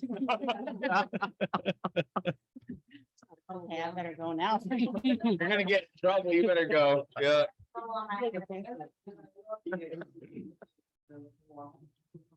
Thank you. Well, thanks. That takes us to our item C under new business, which is the related to a governance committee. I was looking at the timelines for, just to introduce this item, for the city charter, and those clocks are coming pretty quickly.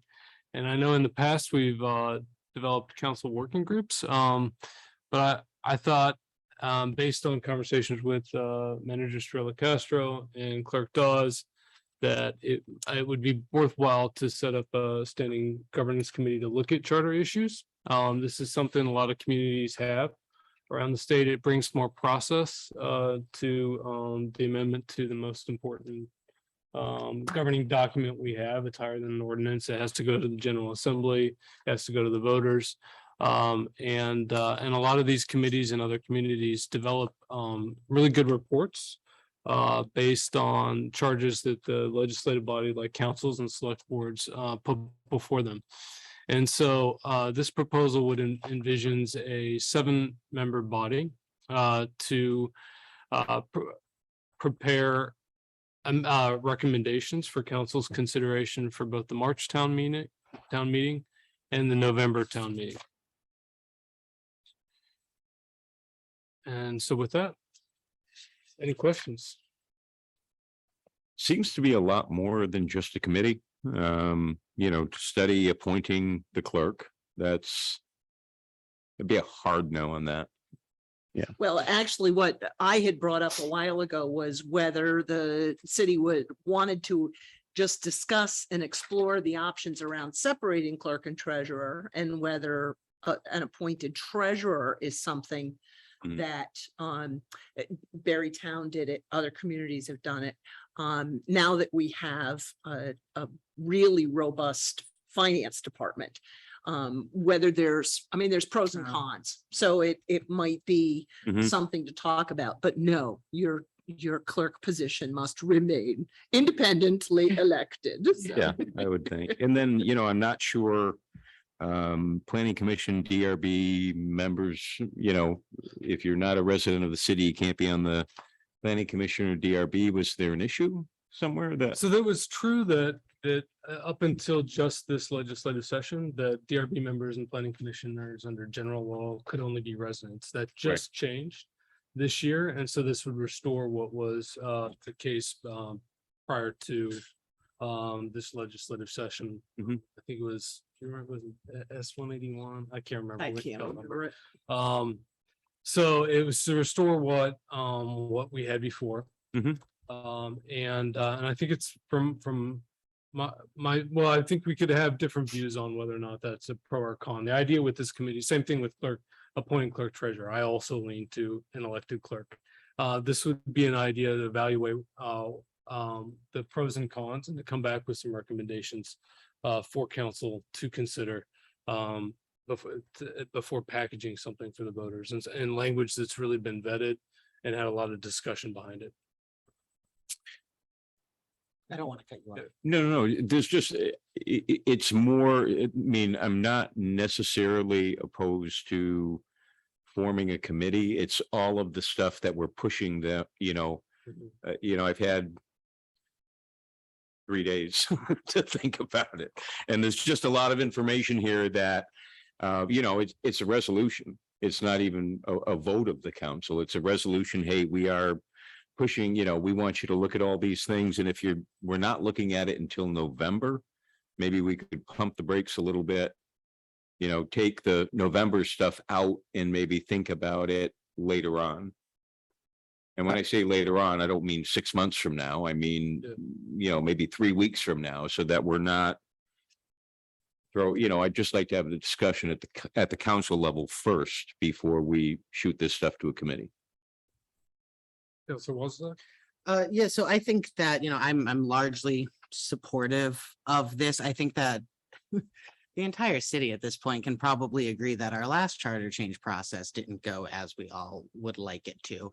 So I think that there is definitely a lot of merit to having a more formal committee, a more formal process. And like the mayor said, we're going out on a limb here. There are plenty of charter committees throughout the state. But I do agree with Councillor Lozon's point of this, of the long list under the third or fourth or fifth resolved. I think that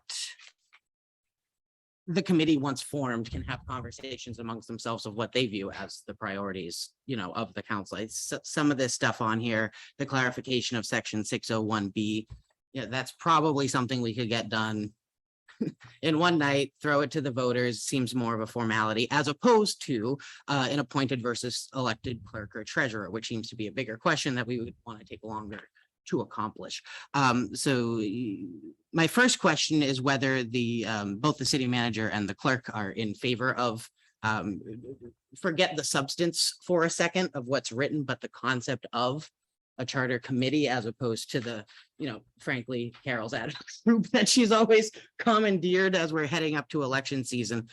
In the past, that's sort of how these things have happened, is Carol and one or two counselors, as to not break a quorum, have talked amongst themselves about charter change recommendations and brought that back to the council.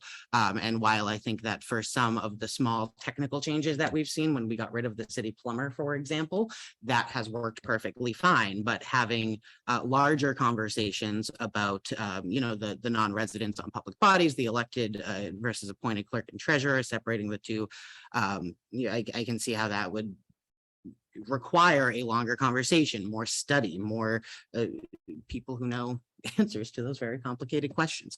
So yeah.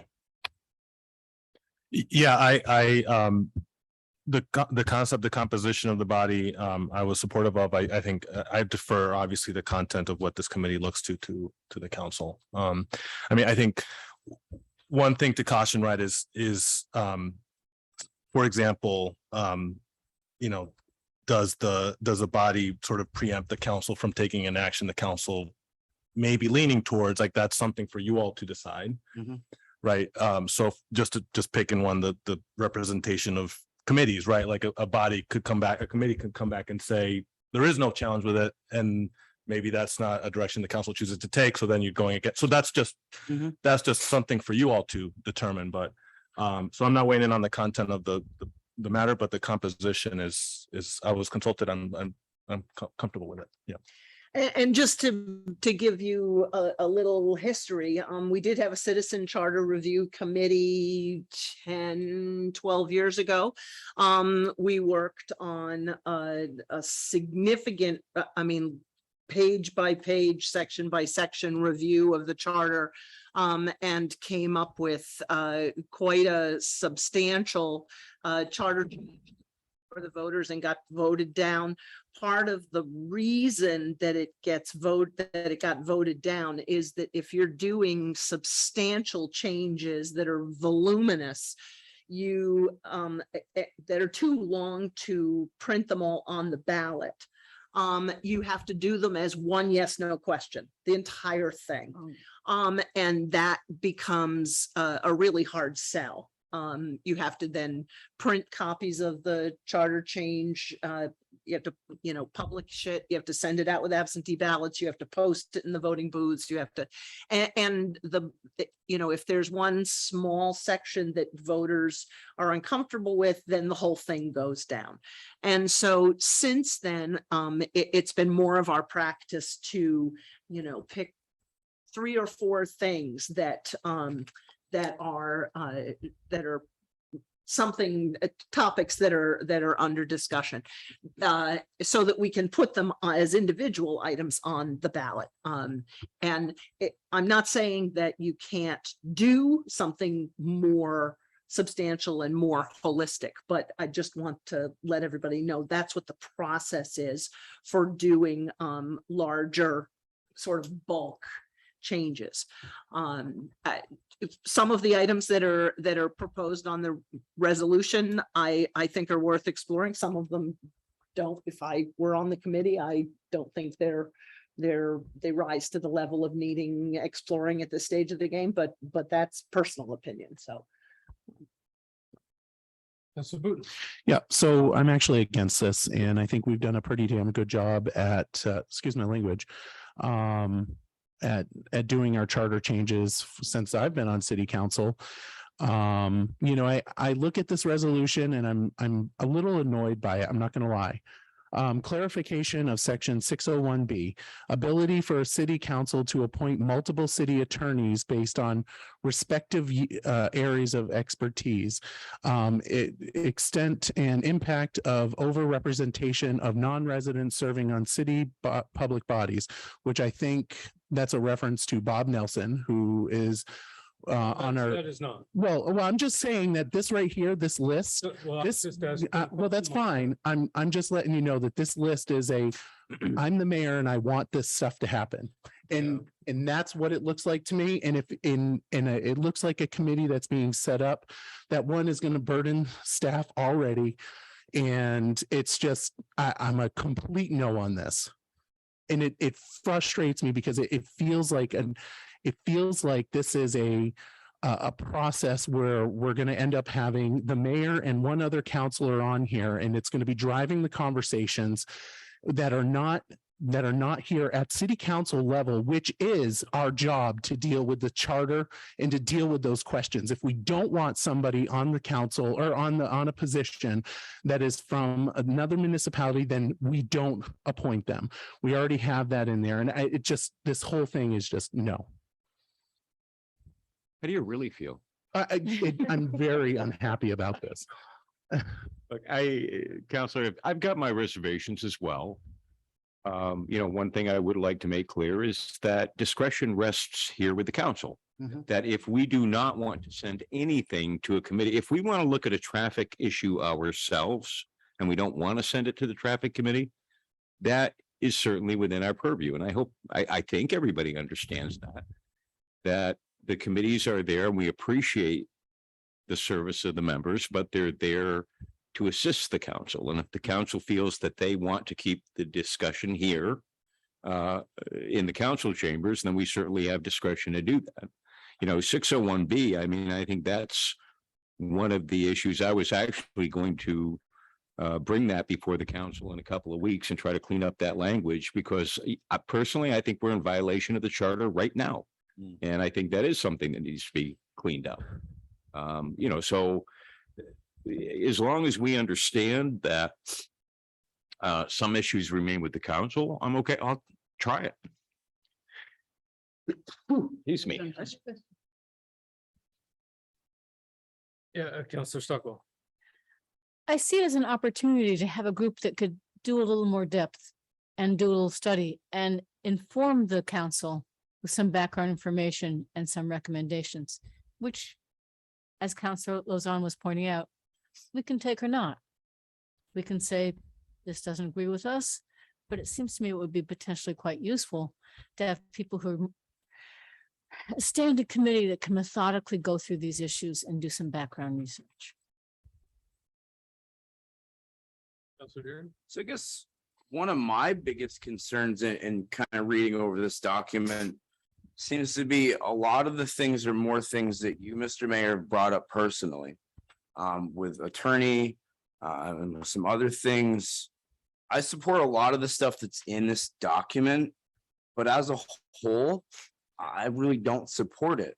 I honestly feel that it's just, there's some things in here that are quite inappropriate. Like the extent and impact of overrepresentation by non-residents serving on city public bodies. I think that it's important to have representation, and who's to state what an overrepresentation is. At that point, it would be the mayor who would be the de facto in this particular resolution, and a council liaison, and then community or 7 members. I'm not okay with supporting this as written. I would say you could, there's opportunities to both split the questions of, is it, is it good? Is there merit in having a committee? And then also, what are the areas of inquiry? Some of these areas of inquiry I put on this list, not because I feel strongly about them, but because other people have mentioned them. We have committees where we have only one city resident, for instance, on board, sometimes that are driving cost centers, where the city ends up paying the bill, and it's mostly some of that can be largely influenced by out-of-town residents. That's an area of inquiry that something like this could look in. For instance, well, there are other elements that on this list that I don't feel that strongly about, but have been mentioned to me as areas of the charter that could get a look at. And it's not saying that there should be a particular outcome. It's saying that people should look at these questions, take the time to look at what's in the charter, what are alternatives, options, what's potential language, and then bring it back to the council to make a decision, so that there's question by question. Do you want to do this? Do you want to do this? Do you want to do this? And we have established committees to look at broad areas of inquiry, and this wouldn't be unusual to do, like as Carol said, for both the city or for other communities to have a charter committee to look at these questions and make sure they're well vetted before they come back to council, because some of these can be very thorny legal questions that take hours to kind of understand what's the current language means, what are different options, what's legally sound, and how can you structure your city government. So it's not just my list. Councilor Wozniak. Yeah, so you just touched on, Mr. Mayor, a couple things I was going to say. The first being that first of all, I want to say I was not involved in the drafting of this at all. I saw it for the first time when the rest of council did. But there are things on here which I have mentioned to the mayor in the past, or other people, just when I'm talking about the city government, because as a counselor, I get a lot of questions about it. So I think that another thing that's important to remember is that the mayor is the only member of this body, besides our esteemed clerk and treasurer, that is elected by the citywide, as opposed to ward by ward. And I believe personally that enables the mayor to set forward a vision of what they believe that the city should head in, whether that be ordinance, charter, policy, or budget. So my point is, I believe the mayor, and even if this was a list of things that the mayor wanted to accomplish, well, frankly, that's the mayor's prerogative. And there's 6 other councilors on this dais, so that if we think that the mayor is wrong about something, we can push back and outvote the mayor. And I'm sure that that's what this council would do if a charter change came back from this committee. as Councillor Lozon pointed out earlier, just like with every other one of our city committees, with rare exception, they are not final decision makers. The council is, and that remains true, even if the committee sent back a report that asked the council to do all of these things. We're under no obligation to do that. But it may allow for, as Councillor Stockwell mentioned, some of these much more complicated legal questions or complicated policy decisions to be more vetted by, to be vetted longer and by a broader body than just the council. And, you know, I'm also not thrilled about the idea of, you know, a volunteer committee with whose members could have any kind of expertise weighing in on what should or should not be the charter. But sometimes it's really good to have an outside pair of eyes looking at things. And I know that I, as a counselor, when we're talking about whether it's charter, policy, or ordinance, I get very in the weeds very quickly. I remember, well, we made this decision 3 years ago because of this conversation that happened and this data point that we had at the time, and things change. So I think that it's important that the council retain that authority as the final decision maker. And I think that there's nothing in this resolution that would prevent that. So I would like to amend the resolution to strike all of the bullet points in the 5th and 6th. Be it further resolved. Get rid of all those bullet points and have the first be it further resolved read, the committee will prepare a report for the March 2023 town meeting, including recommended date, language, or preferred alternatives, period. And have the second be it further resolved, read the same thing, only November 2023. So what I am saying is remove all the specifics and just ask this committee to come back with a recommendation for March of 2023 and November of 2023. And I think that that's something that could easily continue. Just we know moving forward that before March and before November elections, we're going to get a report at some point every year about what this committee may do. So that is my motion. And we have a couple hands. There's a motion. Is there a second? I'm going to second it for the point of discussion and to be just polite generally, because that's who I am. There's a second, Council Britton. Yeah, so I would love to see on here for Shallow Point residents and registered voters. I think that, you know, one of the problems that we have with our committees is that we have multiple people serving on multiple committees.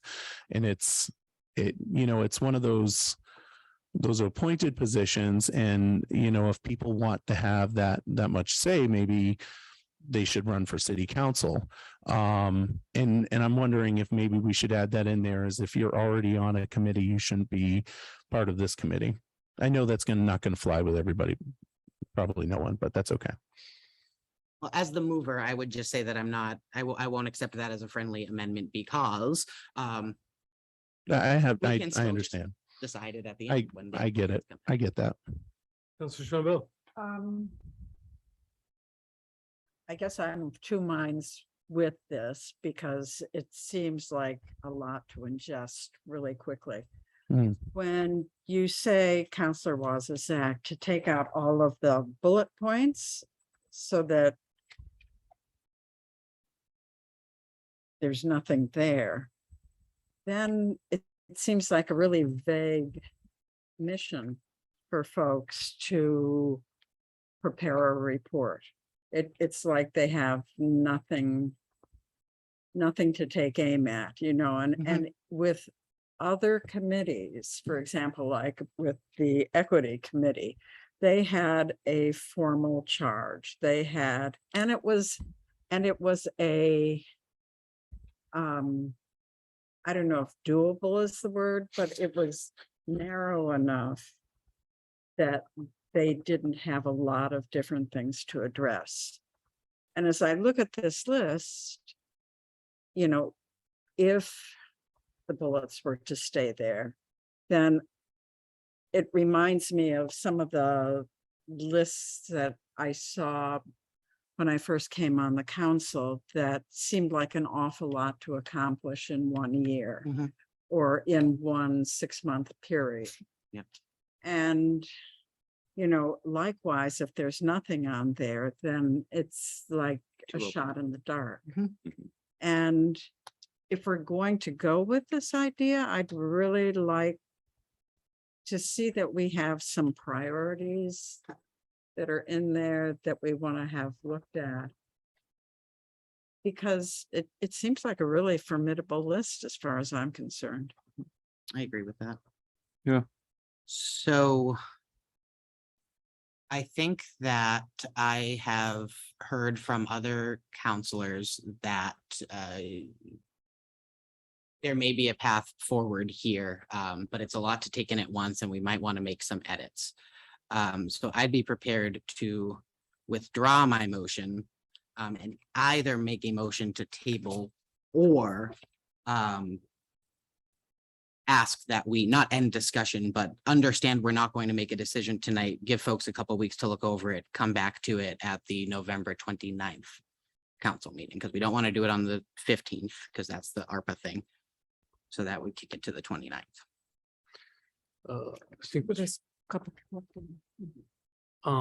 So I see commentary from the public. Is it William or Sharon Tober? It's William. I was just looking at the thing about having a committee to study the charters. And I believe that we've elected the city council to make decisions like this, and I wouldn't be as comfortable with having something like charter changes being vetted by another committee. On the other hand, if any counselor wants to get input from the public, from members of the public about a possible charter change, there's nothing to prevent you from asking members of the public. Certain things, if you wanted to make a charter change, there might be things where I would have expertise. I can't think that there would be, but there are other members of the public who would have expertise. And I think the thing to do is, as counselors, you find those people and just do it yourselves. Thank you. And we also, Is that Dave Delcor?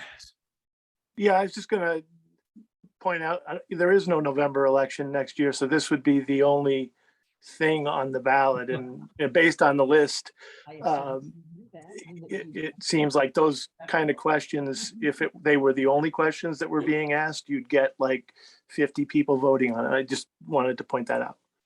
yep. Okay. Thank you, Dave. You That did. ends that. And actually, if you were going to hold a special election in November, it wouldn't be taken up until the next legislative session anyway, and you might as well put all the questions on the March ballot. That following March ballot, which would then be taken up at the same legislative session. So, and you'd get more participation. Counselor Stockwell. Think Council. Councilor Lozon, yep. Was I? You think so? I'd like to see the clerk on the committee. I realize that there could be a potential conflict. Well, Carol, my biggest Why concern not, about this, I'll be straight up, is that it's going to get all political. And it shouldn't, and it can't. Right. And I've always, since I've been associated with the city, first with Gene Stratton and then with you, I always had a clerk that I could look up to as someone who was apolitical and was going to do the right thing, no matter who he or she upset. They were going to let us know. So I'd be adamant about having the clerk on the committee. And as I said, I'm counting on this not becoming political and not becoming an us against them. I don't think this committee is going to get a whole lot done. So, all right, let's say we vote tonight, we're going to do the committee. All right, 30 days to apply, fair enough. So we give people 30 days to apply. That puts us on December. Now the council is in the middle of budget season and we've got to interview, I don't know, maybe 6 apply, maybe 60 apply. Now we've got so my biggest concern, I don't think we're going to be able to do it for March because Carol, we got to have these warned by We would have to warn the first public hearing by the end of December, but you don't have to have language until that public hearing. So that means you have language around the end of January.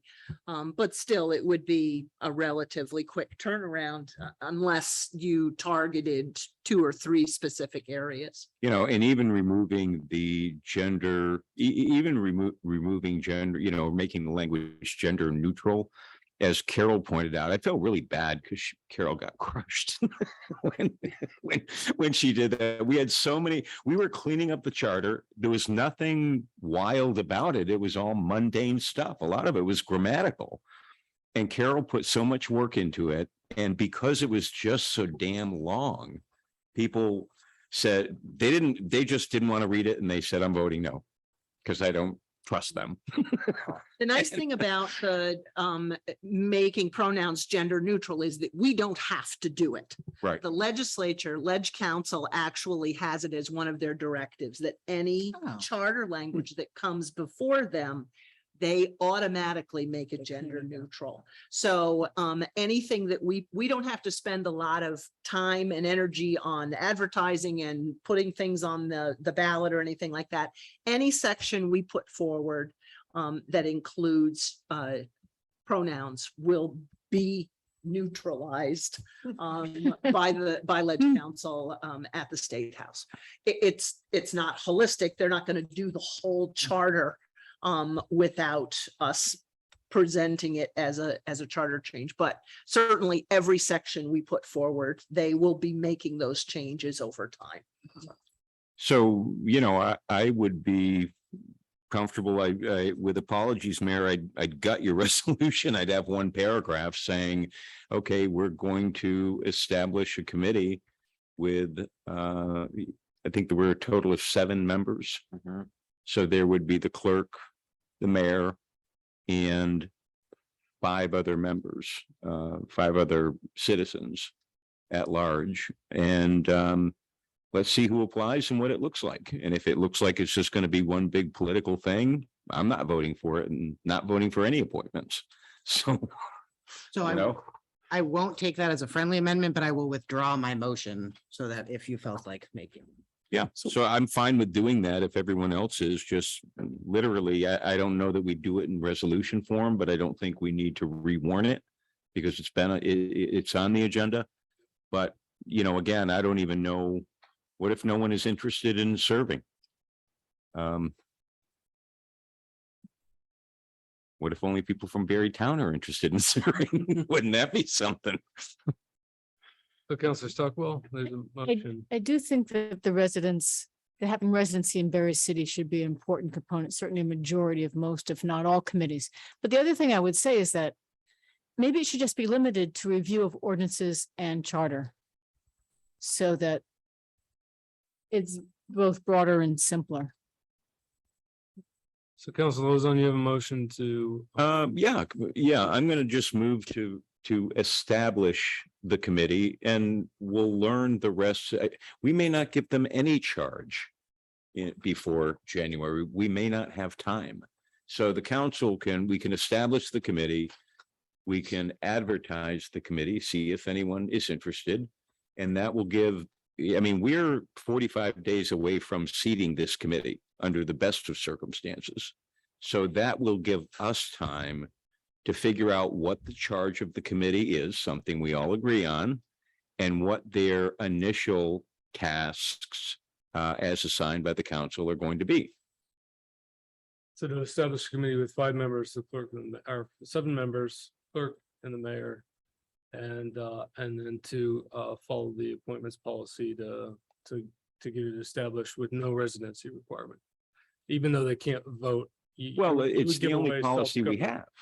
I mean, we have to follow, even if we pass this resolution, you still got to follow. I mean, so now we're not following our own policies. So yeah, exactly.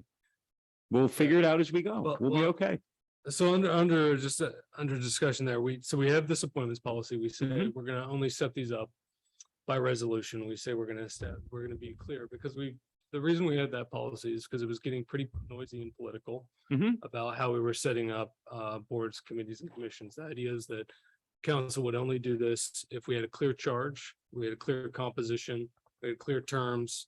And that the appointment process was established. Mhm. I mean, gave people equal opportunity to get on board. And so right now you want to get the committee set up, loop back to a future council discussion where we talk about what the charge of the committee is going to be. Yes. Yeah. That's what I'd prefer to do, because that way, well, we'll give people a head start on expressing interest. I mean, I think people will get the gist of what it's all about. So there's a motion. Is there a second? I'll second it. Thank So- you. Councilor sorry. Boone. Yeah, so I don't think this is ready for prime time in general. I mean, we've had 3 days to look at it and you know, I would agree with Counselor Wozniak with tabling it for now. So there's no, so table the new motion. I would, and I'd I would also make it, agree with- yeah, that's fine. I'd I'd agree with you. I don't think there's enough consensus around this item to move forward. And we're gonna do Withdrawn. committee reset. Withdrawn. Yours is withdrawn. Motion to table. second, So it's already withdrawn, so there's no. Yep, motion to table. There's no, you can't table. you can, no, but you can table a discussion on an issue. Second, There's a motion. Can you table a discussion? No, on you this? can actually, Okay. you can only table, You you can can- move. to I know end that the answer. debate. You can table a motion only. okay, And it That's is, fine. and there's no debate on if you make a motion, if you make a motion to table a motion that has been made and seconded, there is no debate. You have to vote the motion to table immediately, and then it sits around until someone says, take it, put it back on the table. So there's nothing for us to do anymore. Because the motion was withdrawn. So what we do know is that we're gonna be looking at a committee reset and that the manager has been evaluating different boards, committees, commissions. And thinking about what's working, what's not working, gonna come back for with some potential recommendations to council. It doesn't have to include a governance committee if that's not what it, or a charter committee if that's not what the council wants to do. And then I guess we can take up that item at that time. Councilor Booton. yeah, so I just want to point out the two committees that have the majority of people that are not in the city are the Civic Center and the cemetery committees, is that correct? I believe the cemetery committee is the one that you were referring to, which only has one person. Is that correct?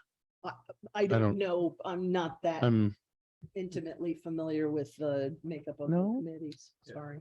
that's okay. I took a quick look. I think that's it. All right, so if we're done with that item, then Nope, I'm confused. So what are we doing? we're doing Nothing. nothing. Nothing. At all? Yep, nothing. Let it go. Seem to be doing a lot. Does that mean nothing even moving forward in subsequent meetings? Potentially, yeah. Well, any counselor could request an item put on the agenda in a future meeting. Right. Okay. Or it could come back as part of the committee reset. Okay. All right, so that takes us to roundtable. Councilor Wozniak? Everyone get out and vote next Tuesday, as this is, I normally don't tell people how to vote, but this is my last opportunity before town meeting day, so I strongly encourage you to vote yes on Prop 2 and Prop 5. And in case anyone cares, you can check out my endorsements, and you should vote for the people that I've endorsed, because I think they're cool. But regardless, you should get out and vote. It's incredibly important. And there's a lot of important races and issues on the ballot this year. I'll pass. Councilor Stockwell? A resident down the street from me had some water coming into their basement, which was new, and their next door neighbor also, which they take care of, had water coming into their basement. And, within hours, the city manager was there. Bill Ahern came to visit with them. So I just feel like an excellent handling. I mean, they are, they were, what do you do? There's water coming into your cellar. You can't see it. Where is it coming from? And I just thought it was an excellent response on behalf of the city employees. Council Lozon. Thank you. Well, once again, Tracy and her volunteers did a wonderful job with the Halloween celebration in our downtown. Like I said, that incident was unfortunate, and I know it bothers Tracy and all of the volunteers terribly, and I hope they don't take it too much to heart. With regard to the vote, I just want to thank all of the candidates, all of them, whoever they are. You know, it takes a lot to put yourself out there and spend the entire summer, you know, campaigning away from your family, away from your friends, missing all the fun stuff. So regardless of whether they're successful or not, I appreciate the fact that they ran and gave people options. I'm all set. Council Lozon, Council Deering. Get out and vote.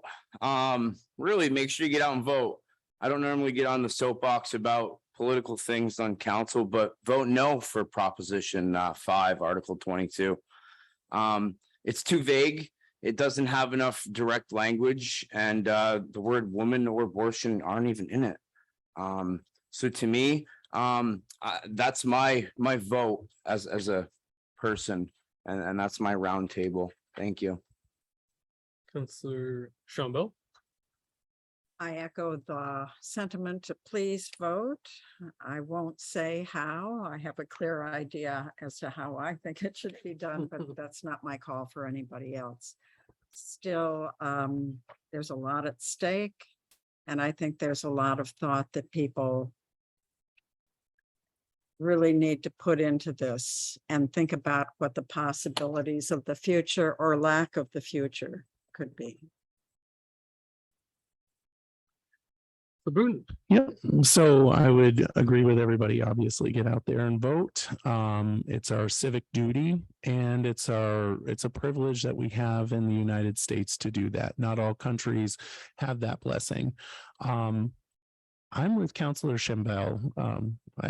I have my personal opinions about the items that are on there. Most people know them. I do not like discussing issues like that at city council chambers, as everybody knows. But the most important thing is that you get out there and make your opinions known. Like Councilor Shambo, I know what I'm voting for or against or whatever. And I appreciate your sentiment on that, by the way. Yep. And with that, I will pass. Thank you, Councilor Booton. Canceled out. Yes, well, that's what I was saying. That's the reason why I think that's good. We're a great balance. I would say it was a very memorable Halloween in Berry City. I really enjoyed handing out candy last night. I think we went through about 500 pieces on the front porch, and saw so many costumes. My favorite was a duck-billed platypus. But also I appreciate a penguin that I saw from a nearby resident. And I would remind everybody that Veterans Day is coming up on the 11th, and there'll be the ceremony organized by the Veterans Council. I also wanted to congratulate, I should have done it earlier, but I saw that Wabi Jewelers going to be celebrating their 50th year in business. That's huge, no small feat. Wow. And so great congratulations for them to be an anchor of downtown. And then really a Berry institution. So that's exciting. Last, I echo everybody else, encourage everybody to get out and vote. I think I hope we have record turnout this year. So, and with that, I'll pass. That takes us. Manager, you don't need an executive session, do you? Nope. Motion to adjourn. Second. There's a motion to adjourn by Councilor Booton, a second by Councilor Wozzak at, it's 12, yeah. All those in favor say aye. Aye. All those opposed, the ayes have it. Good night online.